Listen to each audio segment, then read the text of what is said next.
Hindi makakaila ang naging ambag ni Juan Ponce Enrile sa larangan ng politika at public service. Sino nga ba si Enrile at ano ang naiambag niya sa kasaysayan ng bansa? Alamin natin sa report ni Gab Villegas. Sino ang mag-aakala na si Juan Ponce Enrile ang may tuturing na pinakamatandang naging opisyal ng pamahalaan?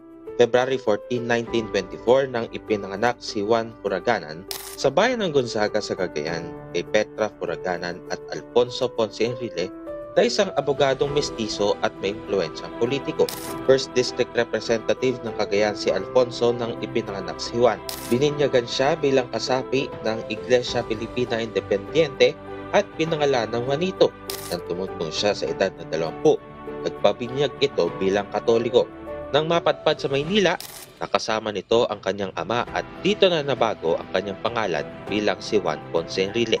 Nagtapos siya sa Ateneo noong 1949 sa kursong Associate of Arts at pagkatapos ay kumuha ng abogasya sa UP College of Law at nagtapos bilang cum laude.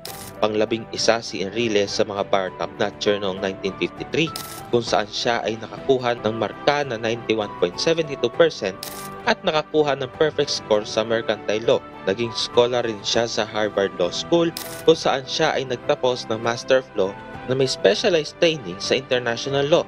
Nagsimula ang kanyang karera bilang kawani ng pamahalaan noong 1964 nang siya ay magsilbi bilang Personal Legal Affairs ni Nooy Senate President Ferdinand Marcos Sr. Nang maupo si Ferdinand E. Marcos Sr. bilang Pangulo ng Bansa noong 1965, maraming pwesto ang nahawakan ni Enrile. Kabilang na riyan ang pagiging Defense Secretary. Itinuring rin si Enrile na protege ni Pangulong Marcos Sr. Nang ipatupad ang batas militar noong 1972, nagsilbi bilang Martial Law Administrator si Enrile at sa kanya nakaatang ang pamamahala sa sandatang lakas noong panahon na iyon. Mahalaga rin ang naging papel ni Enrile sa pagkakaroon ng people power noong 1986 na naglagay kay Corazon Aquino bilang Pangulo ng Bansa.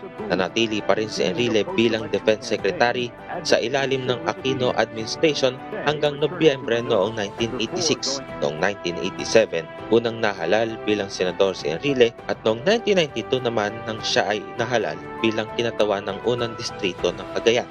Sa kanyang naging kampanya noon, binigyan din niya ang pagkakaroon ng pagkakaisa at pagiging bukas sa anumang kritisismo. In a democracy, we must listen to all. Hindi maaring kayo-kayo, hindi maaring kami-kami. Kailangan buong bayan. 4 na beses na nahalal bilang senador si Enrile at noong 2008 hanggang 2013, nagsilbi siya bilang Senate President. Mahalaga rin ang kanyang naging papel dahil siya rin ang nagsilbing presiding officer sa impeachment proceedings kay dating Supreme Court Chief Justice Renato Corona. Ilan sa mga mahalagang batas na kanyang naipasa ay ang CARP Extension, Anti-Torture Act, Expanded Senior Citizens Act, Anti-Child Pornography Act at marami pang iba. Noong 2019 nang huling beses siyang tumakbo sa pagkasenador, ngunit siya ay nabigo. Noong 2022, nang manalo si Pangulong Ferdinand R. Marcos Jr., ay itinalaga si Manong Johnny bilang Chief Presidential Legal Counsel. Noong nakaraang taon nang ipinagdiwang niya ang kanyang 100 karawan sa Palasyo ng Malacanang. Dito, ipinahayag ni Pangulong Ferdinand R. Marcos Jr. ang kanyang paghanga kay Enrile dahil sa kanyang dedikasyon sa paglilingkod sa bansa sa kabila ng kanyang edad. As smart as you, as clever as you, at 100 years old, and as active as you are at 100 years old, continuing to provide service to your country, continuing to give good advice, continuing to guide the way that the Philippines can go.